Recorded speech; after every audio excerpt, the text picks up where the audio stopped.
స్థానిక సంస్థల ఎన్నికల్లో బీసీలకు 42% రిజర్వేషన్లు కల్పించేందుకు కేబినెట్ ఆమోదం తెలపడం చారిత్రాత్మక నిర్ణయమని మెదక్ ఎమ్మెల్యే మైనంపల్లి రోహిత్ అన్నారు. మెదక్ పట్టణం రామ్దాస్ చౌరస్తా వద్ద సీఎం రేవంత్ రెడ్డి ఫ్లెక్సీని ఎమ్మెల్యే మైనంపల్లి జిల్లా కాంగ్రెస్ నాయకులు కార్యకర్తలు పాలాభిషేకం చేయడం జరిగింది. ఇక బీసీల కోసం కృషి చేసే టీపీసీసీ అధ్యక్షుడు మహేష్ కుమార్ గౌడ్, మంత్రి పొన్నం ప్రభాకర్కు ఎమ్మెల్యే మైనంపల్లి రోహిత్ రావు కృతజ్ఞతలు తెలిపారు. మన హనుమంతంలో ఉన్నాడు.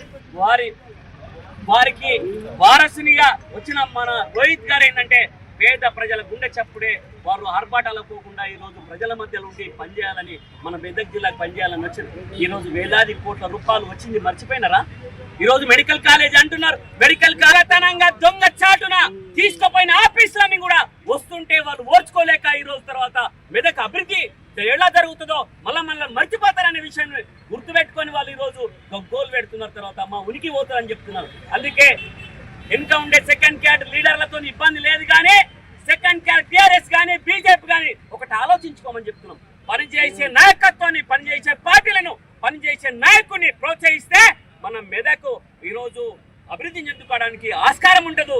రోహిత్ గారి ఆధ్వర్యంలో మెదక్ జిల్లానే ఈ రోజు తర్వాత ఇదో రాష్ట్ర నాయకత్వం పట్ల కూడా వారి గౌరవం ఉంది.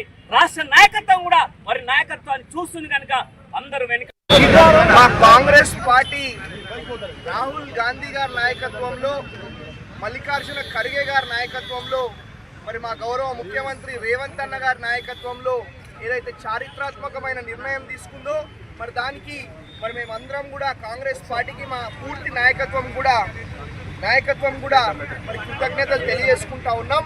దీని పూర్తి వివరాలు కూడా మరి మా జిల్లా అధ్యక్షులు గౌరవనీయులు ఆంజనేయులు గౌడ్ గారు మీకు ఇంకా డీప్గా చెప్తారని చెప్పి తెలియజేసుకుంటాం.